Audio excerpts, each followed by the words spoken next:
Question देखो, 5,000 रुपये की धनराशि 10% के वार्षिक ब्याज के दर पर 3 वर्षों के लिए जमा की गई। वर्ष जो वार्षिक रूप से चक्रवृद्धि ब्याज होता है, 2 वर्षों और 3 वर्षों के ब्याजों का अंतर क्या होगा। हमें 2 वर्ष और 3 वर्षों का अंतर बताना है। ठीक है, तो जो लोग अभी तक से चैनल को सब्सक्राइब नहीं किए हैं वो चैनल को सब्सक्राइब कर लें। और मैं उम्मीद करता हूं कि जो लोग चैनल को सब्सक्राइब कर लेंगे वो मैथ का अच्छा जानकार बन जाएंगे। ठीक है, तो ध्यान से इसे देखते हैं भाई। पहले देखते हैं, मूलधन दे रखा है, तो मूलधन 5,000 रुपया दिया है। ठीक है, मूलधन जो दिया है 5,000 रुपया दिया है। रेट जो दिया है 10% दिया गया है। और टाइम जो दिया गया है 3 वर्ष दिया गया है। ये देखो टाइम, ठीक है, टाइम जो दिया गया है भाई 3 वर्ष। यहाँ तक क्लियर है। अब आगे देखो, बिना फॉर्मूला के बनाएंगे। ठीक है, 5,000 रुपये हो गया और 3 वर्ष का करना है। 3 वर्ष का करना है ना। ब्याज कितना लग रहा है 10%, तो 10% यहाँ निकालो, 10% यहाँ और 10% यहाँ। 5,000 का 10% कितना होगा भाई। 5,000 का 10% कितना हो जाएगा, यानी 5,000 के 10% 500। 5,000 के 10% 500। ये पहला साल का हुआ, ये पहला साल का हुआ। दूसरा साल भी निकालेंगे। 5,000 का 10% 500 यहाँ भी, और यहाँ भी निकालेंगे 5,000 का 500, 5,000 का 10% तो 500। इतना क्लियर है या किसी को दिक्कत है। तो अब देखो, जब यहाँ से 500 निकल गया तो अब देखो पहला साल कोई ब्याज का ब्याज नहीं मिलता।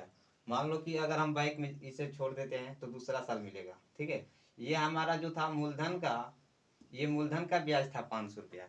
अब हम यहाँ पर ब्याज का ब्याज लेंगे। ठीक है, तो 500 का ब्याज लेंगे तो 500 का पहला साल कोई ब्याज नहीं मिलेगा। दूसरा साल अगर 500 का 10% लेते हैं, 500 का 10% तो 50 हो जाएगा। 500 का 10%, 500 का 10% अगर हम लेते हैं, 500 का 10% तो यहाँ 50 हो जाएगा। ठीक है, 50 हो गया। अब इसे छोड़ देंगे। अब आगे ध्यान से देखो, यहाँ 500 का परसेंट ले लिए। अब यहाँ से जो जो चीजें दिख रहा है इस लाइन से इधर इधर जितना भी दिख रहा है उस ये सब का हम 10% लेंगे। तो 500 का 10% जब यहाँ लेंगे तो कितना हो जाएगा 50, और इसका 10% लेंगे 500 का 50, और 50 का जब हम 10% लेंगे भाई, 50 का 10% ले लेंगे तो 5। इतना क्लियर है। जब 50 का 10% लेंगे तो कितना आ जाएगा 5। अब हमसे पूछा क्या गया है, पूछा गया देखो क्वेश्चन में, 2 वर्षों और 3 वर्षों के ब्याजों का अंतर क्या होगा। तो जब हमसे 2 वर्ष और 3 वर्ष के ब्याजों का अंतर पूछा गया है, मान लो अगर 3 वर्षों का अंतर पूछा गया होता भाई, तो ये कुल को हम जोड़ लेते हैं, ये कुल को हम जोड़ लेते। ठीक, 3 वर्ष का जब पूछा जाता, लेकिन हमसे पूछा गया है 2 वर्ष और 3 वर्ष, तो 2 वर्ष का तो यहाँ से ये हुआ, ये तो 5 5 10 1500, 5 5 10 1,050, 1,050, 1,050 ही दूसरा वर्ष का है। और तीसरा वर्ष का निकालने के लिए हम सबको जोड़ेंगे। ठीक है, तीसरा वर्ष के ब्याज निकालने के लिए हम सबको जोड़ेंगे। तो यहाँ जोड़ो 5 10 15, 1500 हुआ, ये मिलके 1600 हो गया, 1600, यानी कि 1655 हुआ।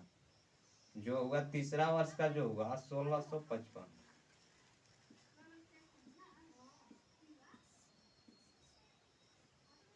ये तीसरा वर्ष का हुआ, ये दूसरा वर्ष का हुआ।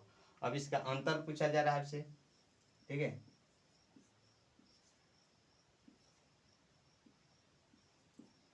यानी कितना हुआ 605। इसका जो हुआ करेक्ट आंसर 605। तो जो लोग अभी तक से चैनल को सब्सक्राइब नहीं किए हैं वो चैनल को सब्सक्राइब कर लें।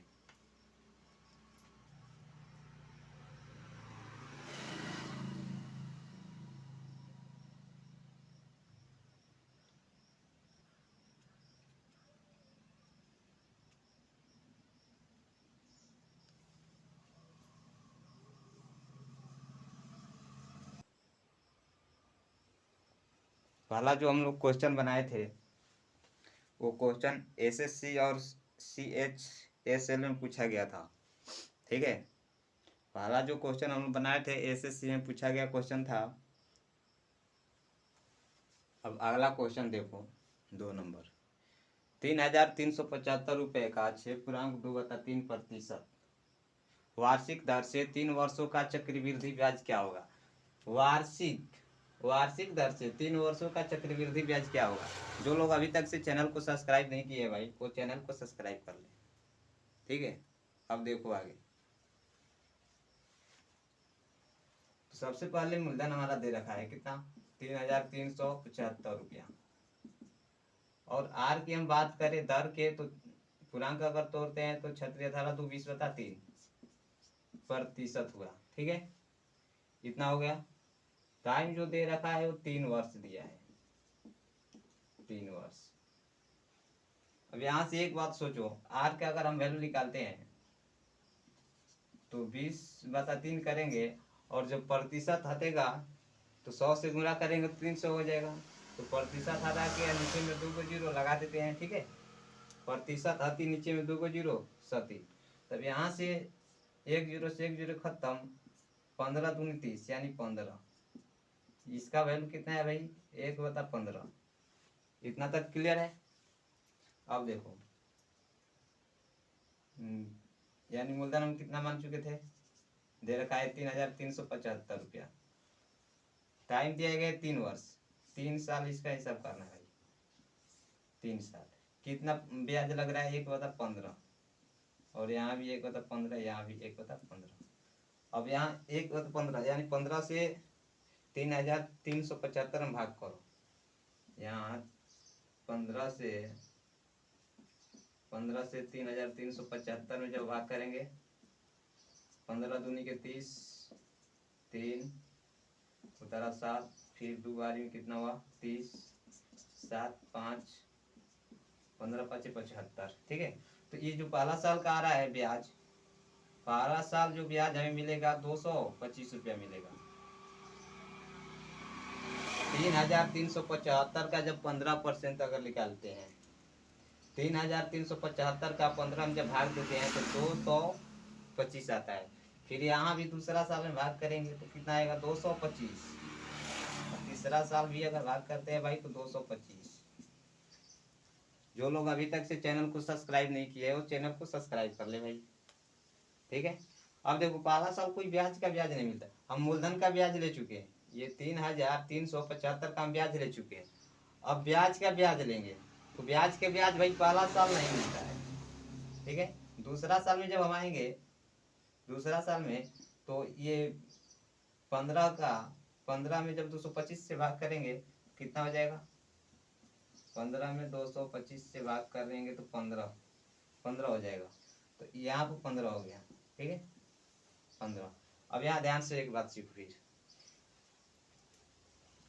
ध्यान से देखो, ये जो लाइन दिख रहा है ना, ये तो इससे पहले जो जो दिख रहा है हमें सबके लेंगे, किसी को छोड़ना नहीं है। ठीक है, सबका लेना है कितना, 15 से भाग करना है सब में। ठीक है, क्योंकि परसेंटेज तो हम यहाँ निकाल चुके हैं, इसलिए परसेंटेज नहीं निकालेंगे, 15 से भाग करेंगे। तो 225 में जब 15 से भाग करेंगे भैया तो 15 आ जाएगा। ठीक है, फिर यहाँ 225 में 15 से भाग करेंगे तो 15, और 15 में जब 15 से भाग करेंगे कितना होगा, 1। 15 में 15 से भाग करेंगे कितना हो जाएगा, 1। तो ये अब सबका हम, ये सबको हम जोड़ेंगे। ठीक है, ये सबका हम जोड़ लेंगे तो यहाँ देखो 1 2 3 75 की 225 की संख्या कितनी है, 225 की संख्या 3 बार है, यानी कि 5 3 15 के 5 हासिल 1, 3 दूनी 6 1 7, और 3 दूनी 6 हो गया। क्लियर। ये अब देखो 15 की संख्या गिनेंगे, 15 दूनी 30, 15 3 45, 1 46। ठीक है। तब यहाँ 46 ऐड कर लो, 46 जोड़ लो। तो देखो 6 5 11 के एक हासिल 7 3 7 4 11 1 12 2 हासिल 4 6 1 7, यानी जो हमारा आंसर आया भाई साहब वो 721 है। ठीक है, 721। अभी तक से जो लोग चैनल को सब्सक्राइब नहीं किए हैं वो चैनल को सब्सक्राइब कर लें।